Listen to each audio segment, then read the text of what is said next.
everyone, it's Jessica. Today I wanted to do a quick conversation about the first episode of The Nevers while I'm getting some lunch meal prep done. I just want to do like a casual friend conversation. I don't really know how I feel about covering The Nevers. I'm really interested in getting back to some more bookish things. And on top of that, The Nevers, in case you don't know, was produced, written, and directed by Joss Whedon, sold to HBO Max. And Joss Whedon has a lot of controversy going on with him, both with older works like Buffy and Angel, but also the Justice League and how he treated Ray Fisher. And I don't really want to support a creator like that who is abusing their power on set. Even if he's creating feminist works, if he's not treating people correctly, it feels weird to continue to champion and support him. I'm giving The Nevers a chance. It's after these 6 episodes, it's going to be handed over to somebody else. And I want to see where that goes. There's a lot of other people working on the show besides Joss Whedon. I like the idea. I try to judge the work a little bit on its own. The first episode of The Nevers is not super promising. As far as I'm concerned, there's a lot of potential issues with what's going on.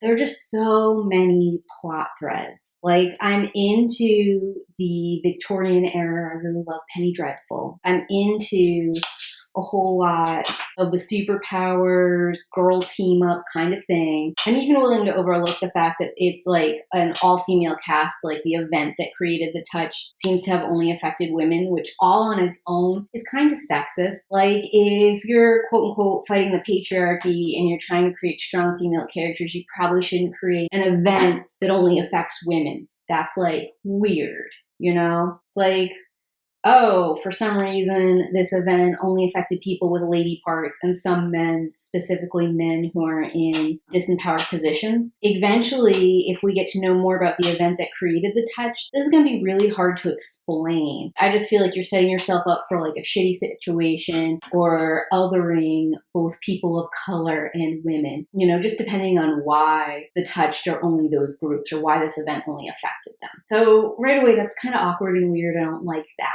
But I've been willing to overlook it specifically because I really love girl team-ups and I am here to see what we can do with the girl team-up. Like, I didn't enjoy a lot about the Avengers, but I did think Joss Whedon did really well choreographing scenes so it looked like the Avengers by the second movie were a team and were fighting together and had created planned and strategic attacks just for themselves.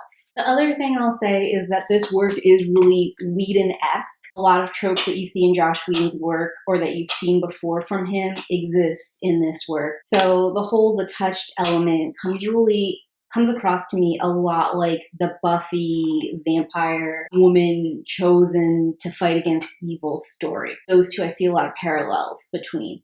It's not anything like special or unique among Whedon's work. The same way that Whedon had a fun time at the last season of Buffy and he made all the girls who were chosen called together at once, I kind of feel like he just did that in a Victorian setting. Don't get me wrong, the Victorian setting's fun.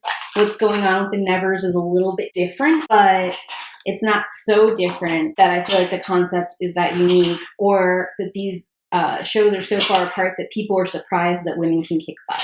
Also, I wasn't a huge fan of the powers that were chosen. For me, I get glimpses of the past and I see energy, therefore I can create stuff.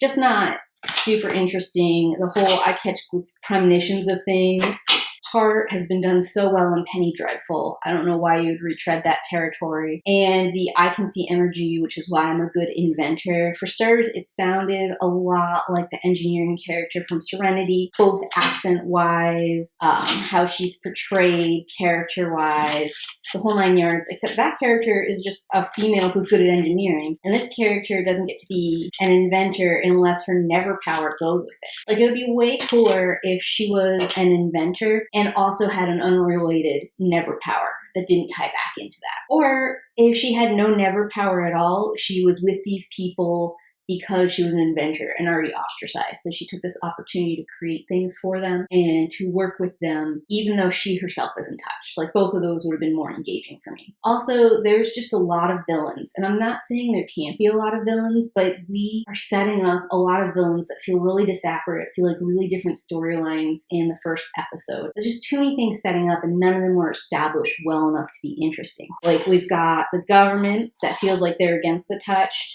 We have awkward broski's friend who's doing some kind of weird secret pagan rituals. And we have a crazy woman who's like a step in for Jack the Ripper, which right away I would have preferred if both Jack the Ripper and this woman were interacting in the same world.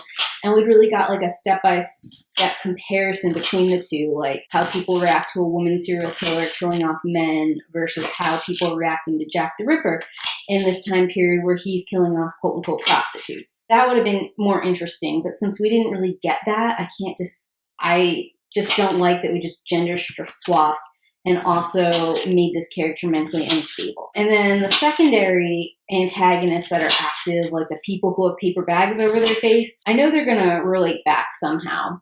It's just what Whedon does. He makes them all like connected. But right now, it's just too many parts. Like, you could have introduced these parts in different episodes, and I would have liked that better. Yeah, so the first episode of The Nevers, it seems to be missing a lot of the magic or a lot of elements that would make it feel compelling. I wasn't sucked in right away to any of the characters. Some of them are interesting, but they're not interesting enough. And then they go ahead and they reveal this spaceship event that we're led to believe is what created the touched, either on purpose or by accident.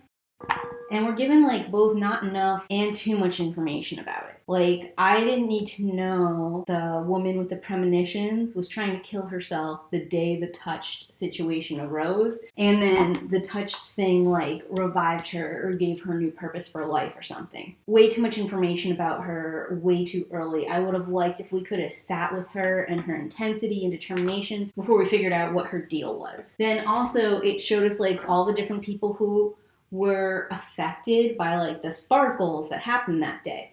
And it kind of implies that the evil council dude who wants to corral the Nevers, his daughter, was affected. It implies that both the woman in the wheelchair and the awkward guy who follows her around, I guess that's her brother, are affected. And it's just like, I didn't need to know that guy had powers yet. It would have been so much better to see that reveal over time. Just a whole bunch of people now, I know they have powers, I know they were impacted, and I don't like knowing that ahead of time.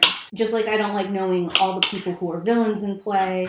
I don't like that there's a million bajillion villains. I think probably the whole like pagan scene that's going on, like that's an interesting idea. I'm very curious about the pagan scene in Victorian times and like linking that up with some of the stuff that Gerald Gardner was doing, even though I know he wasn't in Victorian times proper. Like, I sort of feel like he could play that sort of flavor. I like all of that, but it just didn't belong in episode 1. That's the kind of thing, like, once we had a better handle on the crazy lady and maybe the bag people, we could have introduced pagan secret society and the fact that the government doesn't like the Nevers. Or we could have introduced the fact that the government doesn't like these touch people and the crazy lady. That combo would have worked too. But like all 4 of them all together, it didn't give enough time for anything. And it's like this first episode just shot a lot of ideas out at the wall. And I wish we had connected to one of them, focused on them, and really slow burned it. I would have loved a slow burn on the Pagan Secret Society. I would have loved a slow burn focus on the British government and their concerns regarding the touched women. Or just focusing on who these touched people are. If we could really look at these different people in society that have been ostracized suddenly having power.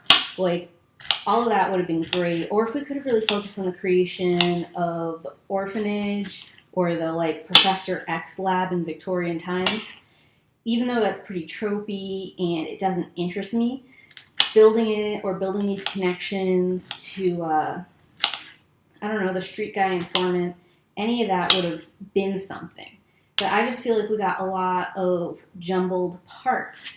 And they're all things like I can point back to other things Josh Whedon has done before and say like, oh yeah, it's like when he did this, or it's like when he did that. And I liked those things, but he's not elevating it or giving it the time it needs to develop in a meaningful way. So if you're on the fence about this particular one and you're like, well, I really like kick-ass women, I really like strong, powerful women, and even though I don't like Josh Whedon, I want to support media that shows that, you can probably skip this one. I'm going to keep watching past the first episode. Pilots are notoriously sort of like junky, so I want to see if they're able to course correct or build some depth, and they just got in over their heads. They got too excited about the idea and didn't really consider longer term past that. But right now it's just like, why? And it's making me sad because I stepped a little bit out of my comfort zone to watch this. Like, I didn't know how I felt about Josh Whedon helming this in the midst of these Ray Fisher scandals, but I am really a huge fan of Buffy. I'm a huge fan of Angel, Dollhouse, Firefly, and I really want to support movies and shows that feature strong, capable women either in ensembles or casts, because I like that and I want those sort of things to succeed. And to a certain degree, like, I'm going to continue to watch The Nevers even though I'm sort of because I do see some of those strong female characters and I do want the show to succeed. And I want it to succeed after Josh Whedon leaves, if I'm going to be totally honest. Like, these first 6 episodes I'm watching for context, but I'm really all about the episodes after that. You know, like, what happens after he's gone, if that makes sense. Also, while I'm here, I just want to shout out some TV shows that are not related to Josh Whedon at all that have strong female characters, in case you were looking for something like that. Lost Girl is great. I love Lost Girl. And it's still got that sci-fi, supernatural vibe. And everything about it is great. From what I know about the directors and the actors and all of that, they don't have any controversy. I'm sure if I looked hard enough, I'd find it. And that's kind of like an issue in general with media right now, where it's the line between supporting someone who's junky and just like, I want a show to enjoy. And I sympathize with everyone's perspective on this. I, too, am trying to figure out what the ethical thing is. Arguably, I'm not sure I should be watching The Nevers right now. But I'm going to give it a shot. I think it's going to be the last Joss Whedon property I ever see. And in that way, it's sort of like bittersweet because so far it's not very good. But besides Lost Girls, if you're looking for an overall ensemble in the sci-fi section, I'd say Deep Space Nine, even though it's older, is pretty good. And I love Star Trek Discovery. I love its focus. I love all the characters. I think they're really well built. And they give us a lot of different perspectives and vibes. Picard, even though the females in that aren't the leads, they do really well with supporting cast. They make a couple odd decisions character-wise that don't 100% make sense. But I mean, they're all portrayed as fully versed humans and they're all involved in problem solving together. So I like that. Birds of Prey was a really great movie. And I think if you're looking for like sort of a superhero-y vibe. And of course, Penny Dreadful was amazing. So if you're looking for that female-led Victorian thing and you're like, I can't give Josh Whedon anything, which I totally relate to, go watch Penny Dreadful. That is so good. I'd love to talk about that at some point in time.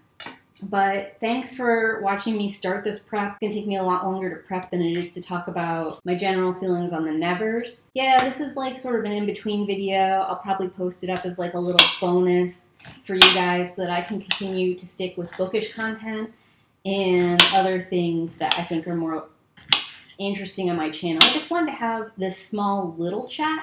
And I wanted to see where everyone else is. I'm still trying to get a barometer about how we're interacting with Josh Whedon properties, what other people think of the Nevers, what other powerful female-led or female, or not even just female-led, what other powerful women are out there on TV or in the movies that we could be watching instead.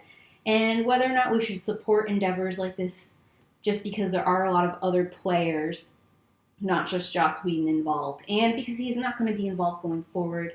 So it's like, let's at least look at it. But I want to hear where you guys are. I would love some suggestions about other shows or other movies I could be championing instead. Other directors who kind of had that snappy dialogue, that upbeat portrayal, and strong kick-ass women characters, like Josh Whedon, but different. But not him, basically. I want to thank you guys for listening to this rant slash review slash ramble. Let me know if you like these kind of unscripted, sort of back and forth community conversations. Let me know if you care about this show or other shows. And in general, if you like this kind of thing, please hit the like button. If you like content that's about storytelling from a fantasy sci-fi situation, please go ahead and subscribe. I do post weekly on Wednesdays at 7 p.m. Central, even though this video is probably going to be an out-of-sequence video. Just because I've been doing a lot of back-to-back TV and media things, and really my first love is books, and I want to get back to book posting weekly, but I also want to get this video out while the Nevers is a hot topic, which is going to be right now with the first one, and we'll see if I do any more going forward. So thanks, bye!